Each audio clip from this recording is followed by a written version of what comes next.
To the Batmobile. Let's go. Atomic batteries to power. Turbines to speed. Roger. Ready to move out. Captain America said you gotta be like me or you're gonna wind up dead out at the end of your road. Flat road, down and tired. You sleepyhead, won't you go to bed? Let me run your line. If I go crazy, then will you still call me Superman? If I'm alive, then well, will you be there holding my hand? Savior of the universe.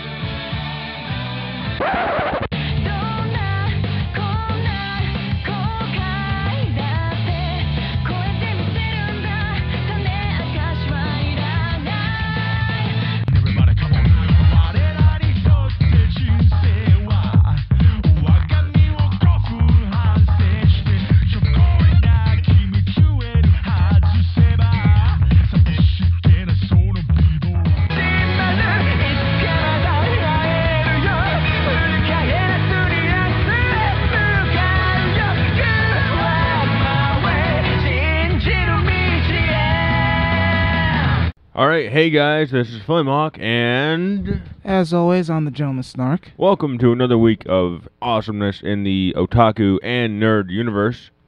Yep, we got a whole lot of interesting things to tell you, or that's what I'd like to say, but we're going to be a little bit short on this week's episode. But let me just say, my spidey senses are tingling. And we have a whole bunch of news on Heroes as well, a lot of news. But I'm just going to take it away here and say that Funimation has really been getting on the ball lately, been trying to license every single seasonal anime they can get. Like, for example, they've already seasoned or licensed My Hero Academia. Yes, that is right. They had posted a video on YouTube, which you can see at our Twitter page, which is @MeetsWest, as always. So, very interesting here. I'm really surprised on how they're just grabbing any anime they can get their hands on. I mean, I'm not complaining whatsoever because, I mean, Boku no Hero Academia, the manga series is amazing, and I'm hoping the anime series can also live up to the hype too, even though it seems to be a bit early, which is a lot of complaints on worrisomes, including my own, to some of the dedicated fans here. But I'm going to hope that Studio Bones can, really give Boku no Hero the limelight, like the praise that it properly deserves here. In any case, we already have that Boku no Hero Academia chapter. I'm really what I really want to know is that the fact that it was licensed so quickly, does this mean that we might get an early Toonami release as well? Because we already got like Dimension W, and that was like very, very fast on how we got Dimension W already in English dub on Toonami. So yeah, the only show I can think that will be ending soon-ish is probably Parasite, but I'm not sure if there'll be enough time for Boku no Hero to come into the scene. Now, I know what I'm saying is probably way out of left field here, but come on, like I said, Dimension W did come in very quickly to the States, especially in Toonami. So it's not too far off to think that when Boku no Hero Academia finally hits the scene, it might actually also be able to make it on the Toonami block. Would it be unlikely? Yeah, but I mean, if it doesn't make it on Toonami, I mean, who knows? It could probably also make it on, perhaps other channels like, I don't know, Disney XD or something like that. That's just a possibility there. But in any case, like I've said before, Boku no Hero is going to be produced by Studio Bones, which have also done like shows like Full Metal Alchemist. So we can already expect the animation quality to be pretty good, pretty decent, and not quite on Madhouse, but I mean, it's from the way the video looked, it looked very fluid in certain areas. So it definitely didn't look bad, definitely looked pretty good. I'm just waiting for the action sequences to happen, and that Bakugo versus Izuku fight, I really am interested to see how that fight is going to turn out, because in the manga it was very amazing and kind of out of left field and surprising as well. So they already have announced the cast of the members that are going to be included, and I cannot pronounce all these names, so I won't bother. But yeah, they already have all the cast down for all the major characters of the anime, so yeah, looks to be a promising cast. I would hope so. In other news, a while back, like a long time ago, Astro Boy, the reboot project, was already, like, now they have just recently unveiled a poster for the reboot project of Astro Boy, and it's supposed to be revealing some more characters, and you already know the deal. If you want to go see what the poster looks like, you can always just check out our Twitter page. Once again, that's @MeetsWest. I know I sound like a broken record, but if you people were to follow us more, maybe I won't say it as much in that order. But in any case, so yeah, the poster reveals a few, like, more characters. And I believe the big guy with glasses is supposed to be the doctor who made Astro Boy. There seems to be a lot of doctors and scientists. Apparently a girl that can possibly control a plant. And we have the main character, Astro Boy, as usual. So, yeah, not quite sure on what to think of this series. I mean, I was never that huge of an Astro Boy fan. I don't hate it whatsoever, but, yeah, it certainly is a thing. Hopefully this reboot does go well, but yeah, that's Astro Boy reboot. Quickly, we're going to get on to One Piece news here, and for One Piece Film Z, they already unveiled the pictures for the original film characters, which are basically the villains in this case. And they had a bit of information and background on the villains as well. And you already know the deal. Want to see the picture? Twitter. There, it's on a Twitter page. Go check that again. So we have, starting from listing the characters and naming them, we have Guild Tesoro, which is a casino king who controls the huge golden ship, the Grand Tesoro, and he is a devil fruit user who ate the gold fruit. He is an extremely rich man who is said to have possessed 20% of the monetary belly that exists in the world. So that's a very rich man there. We also have Canaria, or Karina, a very popular songstress with a beautiful voice. She is shrouded in mystery, so we're going to have another woman for Sanji to go crazy for. That's lovely. Next up, we have Dice, who's a dealer on the Grand Tesoro. He is a large-bodied man clad in muscles who offers his audience to the highest level of the game. He also has a special ability that isn't quite mentioned here in this description. I'm not sure why. We also have Baccarat, a devil fruit user who ate the lucky fruit. When she touches someone, their luck changes. She is a mysterious and elegant woman who acts as an escort for the Straw Hat Pirates. She is a concierge of the Grand Tesoro as well. So, having her there might be able to change up the game just a little bit in this movie, because anyone who are big fans of One Piece can automatically say that Luffy has had an extraordinarily amount of good luck, that it's very much insane. So I'm not sure if this will affect Luffy per se, or mainly the crewmates with changing their luck or whatnot. Who knows? This could really change up the game. But last but not least, for the list of characters, we have Mr. Tanaka, a devil fruit user who ate the nuke fruit. And nuke means to do something however one pleases. So with this, he has a secretive devil fruit power, and he is in charge of the Grand Tesoro interior security. So, based on the roles of these characters, of the villains per se, in this movie, that's One Piece Film Gold, I have to say that it's looking more and more like it's going to be some Grand Theft type caper arc, which is probably going to be like Ocean's 11, because based on the layout of the characters, we have one that's going to be dealing with security, one that's going to be messing with luck, one that's going to be like a song or a musician of sorts, and one that's going to be basically controlling, who's like rich but is also controlling the inner workings of the ship they're going to be on. So the more I see this, the more I'm expecting some kind of Grand Theft caper arc, like Ocean 11 style or whatnot. So I really am curious to see how well this movie is going to go. So once again, that is One Piece Film Gold. all the original characters, and the film is set to be opening on July 23rd, so that's something to look forward to in the summer.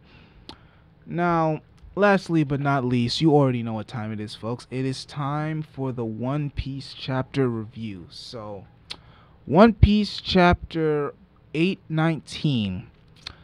So while this chapter wasn't as informative as last chapter, unfortunately, this chapter was still a pretty decent chapter, as we have a bit of insight and information as to what we can expect to see in the future, in the near future, not like the Poneglyphs was the far future, but this is going to be more of the near future.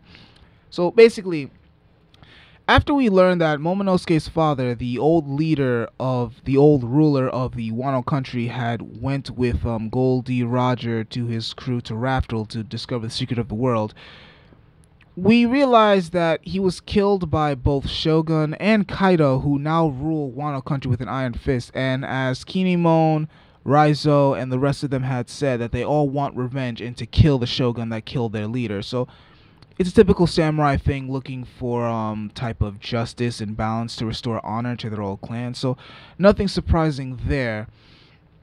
What is not really surprising, but a bit out there, is that the moment they had told everyone there, the Minks, the Straw Hats, and the Heart Pirates, their life story, they had asked both Luffy and Law for their assistance in this coming war or whatnot. And to be perfectly honest, I don't quite... Well, before I get to that, I just want to state on how I feel as if when Luffy was kind of scolding Momonosuke, in a sense, saying that, oh, you're a figurehead, why are they asking me and you're not asking me to help you out and whatnot? Like, do you not want vengeance? I feel as if when Luffy was scolding him, it kind of reminded me during the Alabasta arc when Luffy was scolding Vivi for practically the similar reason as well. Only that ended up with more of a fist fight, and in this one it was kind of more of Luffy kind of talking down on the kid, which was harsh, but I think it was well deserved, because we kind of see Momonosuke in a sense grow a bit of a backbone and, you know, actually kind of take charge in a sense. So after being overwhelmed by Momonosuke's conviction, obviously Luffy immediately agrees and says, yeah, we'll help you out. We'll have a Mink, Ninja, and Pirate Alliance. And much to Law's annoyance, he's pretty much annoyed on how Luffy's deciding everything for himself yet again, which I understand why Law's annoyed, but to be truthfully honest, I mean, Law can't be too annoyed because they already agreed that they were going to take down Kaido anyways eventually. So in this case, it's pretty much a kind of a smart move that Luffy did take on the deal, because if anything, they're kind of gathering up troops in a sense. So there's that. So very interesting. So, but however, there's a caveat to this deal, and the caveat to this deal is Luffy has to go get back Sanji first before they deal with Kaido. So looks like we're gonna get back on that Sanji wave, and we're gonna learn more about Sanji, hopefully. So we have the typical Sanji's worth 1,000 people, and then Zoro saying, oh, but I'm worth more than like 2,000 people. So typical, you know, comedy there. So before we leave, so we see that Luffy's about to leave and go with Peckham's to go to Big Mom's tea party. And before he leaves, we finally see Luffy give like a brilliant order, which is like, until he returns, don't cause any trouble and stay low, which is a very good order, like on Luffy, to think ahead and just say, okay, we need to stay low because we're wanted by more than just the government. Like everybody, like two emperors are after them, so they literally need to lay low and gather some info and think of the next move. And while they're doing that, Luffy can go on the whole Sanji Crusade arc. But things are never that easy, as at the end of the chapter, we already have Jack is ready to attack. Didn't mean for that to rhyme there. So he's already to attack and to get vengeance on the Minks, because after barely surviving that whole incident with trying to save Doflamingo, he seems to be convinced that either the Minks really don't know anything, or he just wants to just get rid of them all since they don't know anything or claim to not know anything. So instead of actually going on the island themselves to take care or finish them off, he's kind of just gonna blow up the elephant, because from what he said in the dialogue, he does not know that the Straw Hats had come and actually saved and kind of, helped cured most of the minks there. So, yeah, very interesting there. I always wonder, though, is if Big Mom and Kaido, if there's a way that Big Mom and Kaido can kind of fight amongst themselves, because hear me out here. Peckham's is part of the Mink tribe, and depending on how Big Mom sees her crewmates, maybe you think that maybe she'd also kind of care about the Mink tribes because of that, in a sense. So, yeah, I'm not sure. It's a slight possibility, but at this point, I highly doubt it, because I think it's a bit too late in the game to even imagine the possibility of that happening, but it's just a little tidbit to happen because Jack is already ready to blow up the island and everyone on it, so they kind of need some type of miracle right there to kind of deal with that while Luffy's away or about to be away. So there's the chapter. So basically in this chapter what we learned is the reason why Kaido was looking for all the Momonosuke and the rest of them was basically they want to know what the secret of the world is. What was that big secret that the leader of the Wano country learned and everything?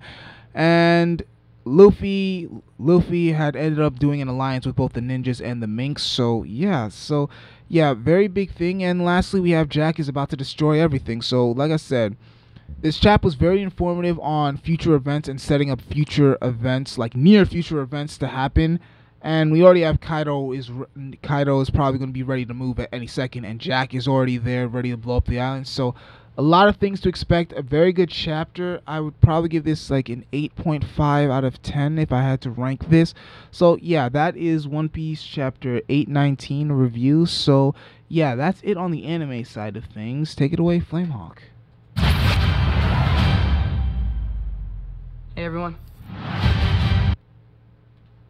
If you couldn't tell, that was Tom Holland as Spider-Man in the new Captain America Civil War trailer that got released today.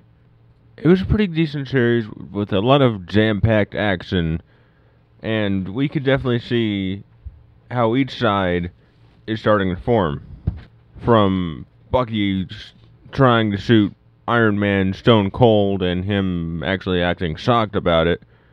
When I mean him, I mean Robert Downey Jr., because he had a face of terror right there. And while Bucky, he just looked at it like no big deal.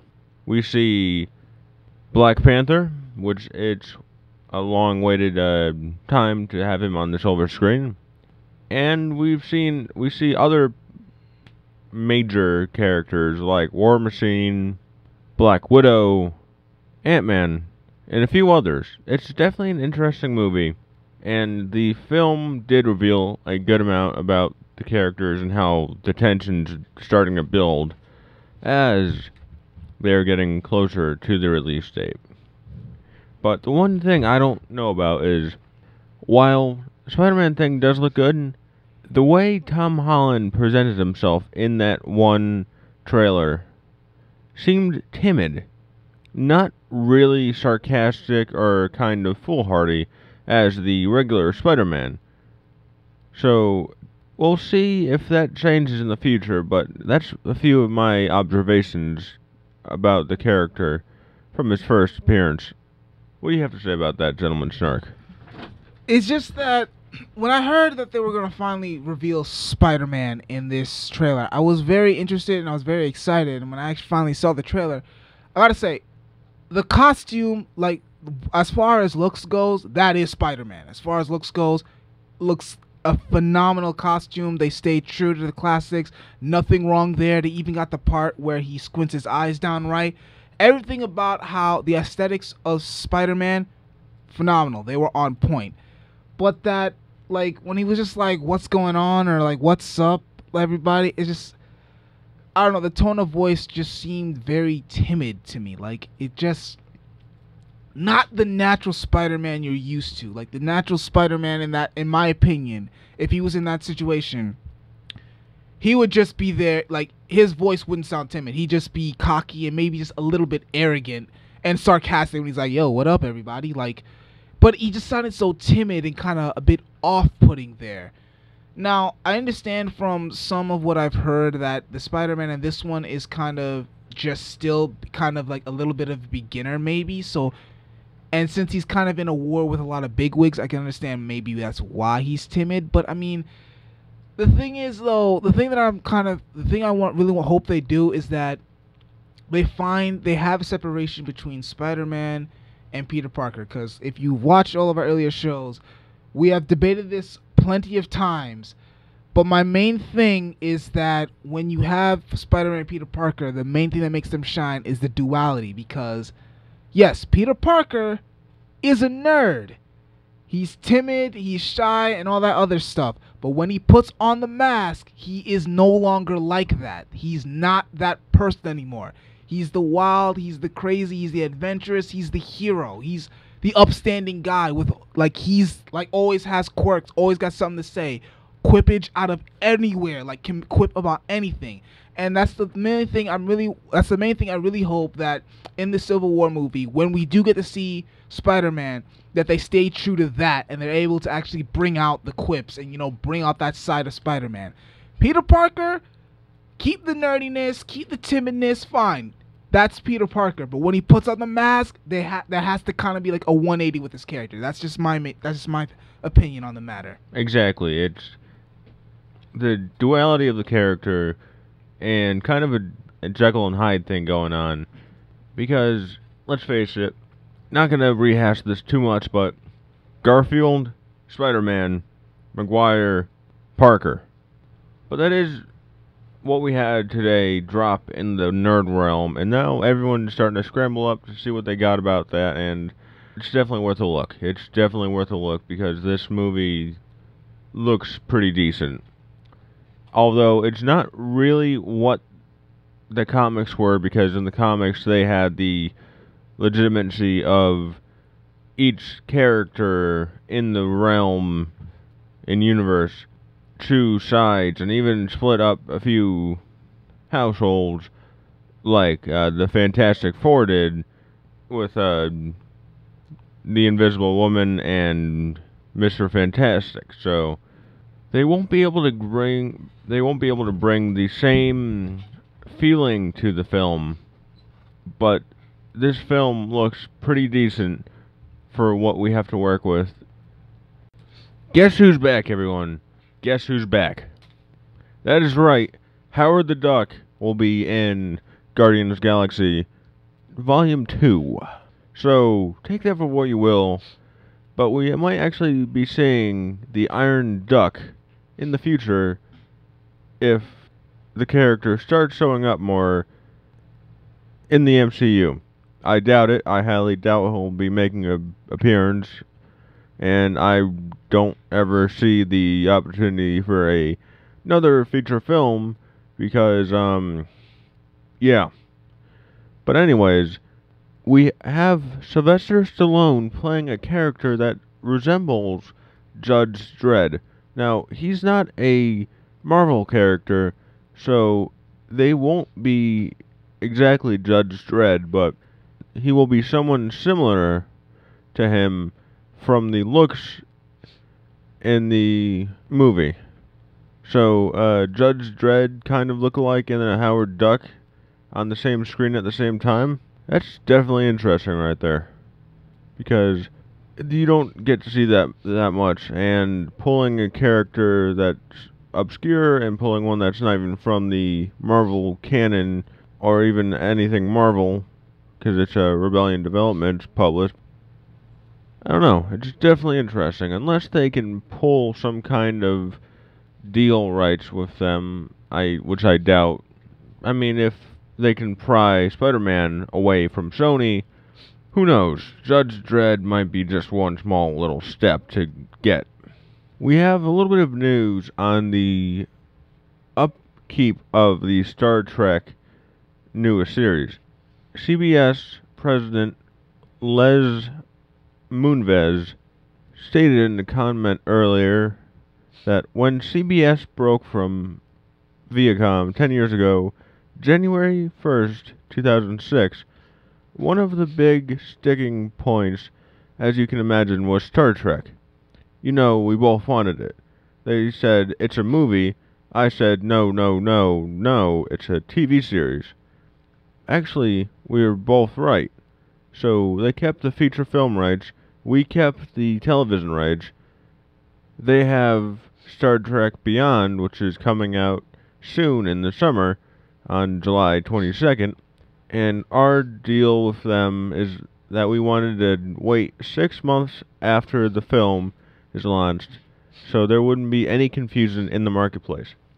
So we can actually see somewhere where the release of the newest Star Trek film, or newest Star Trek series, will be released, because I'm thinking early 2017, because given this ballpark range, if it's coming out in July, 6 months after that would be more or less January, where it could turn into February, but it's in the first quarter of 2017 is where the projected area for the drop of the newest Star Trek series to be released or more expanded on news and stuff. But that is interesting. The whole Star Trek TV thing, or if it's a movie. I think it's definitely more of a TV series than a movie, because in a movie, you don't really have much time to explore different topics, and that is all Star Trek is. That is what makes it different from all the other sci-fi, is that you actually tackle different problems going on in today's culture with that series, and that makes it the exploration, and that is able to be expanded on by the 20-episode season or so allotted to them by having it in that format. Something you can't really do with, let's just say, Star Wars. You can't really expand way too much into it, because it's one movie focusing on a few different topics in that one movie, but within that you have a few blanket topics, but you don't really have that much expanded knowledge into those exact things due to time constraints. I'm not sure. If you think Star Trek's a movie more than a TV series, definitely leave your comment below, but that's just my opinion. And a quick update, Supergirl will be updated and renewed according to CBS. Now, many fans are looking for Crypto, the Superdog, to get a live action series in the wake of Supergirl, but they are just saying that because many fans don't exactly care for the series, but some do. I'm not judging, but I am on the side that would prefer it to be better, because it's not grasping enough attention for what Supergirl could be. Now, don't get me wrong here. In my honest opinion, it's Gilmore Girls meets Smallville. That's what I'm thinking. I like the character Supergirl in the comics, but in this series, she's just not cutting it for me. Well, that's all I have for right now. So I believe that's it for us in this week. Yes, that does look that way. So yeah, you guys know the drill. Follow us on Twitter yet again. That's @meetswest. Also follow us on Tumblr, which is East Meets West World. And 917. Yeah, 917 East Meets West World 917. That's our Tumblr page. And don't forget our website, nerdvotaku.com. So then, with all of that, please don't forget to, subscribe, comment, follow us, like, all that good stuff. Please, come on, we work hard. We're trying to get ourselves out here. All your support will be greatly appreciated. But until next time, catch us next week, while we will be diving into more important issues from the fandom, and with that, that is it. Until next time, this is Flamehawk. And I am the Gentleman Snark. Stay classy. See ya. Hey, this is Flamehawk. I hope you enjoyed our weekly East Meets West podcast. Be sure to catch us every week on Fridays at 4 p.m. to 5 p.m. Eastern Standard Time. I run the American side of things, covering Marvel, DC, Star Wars, and much, much more. And as always, I run the otaku and Japanese side of things, from Shonen Jump into other interesting anime news. Please be sure to like, comment, and subscribe. Your contribution is always appreciated. And remember, folks, stay classy. See ya!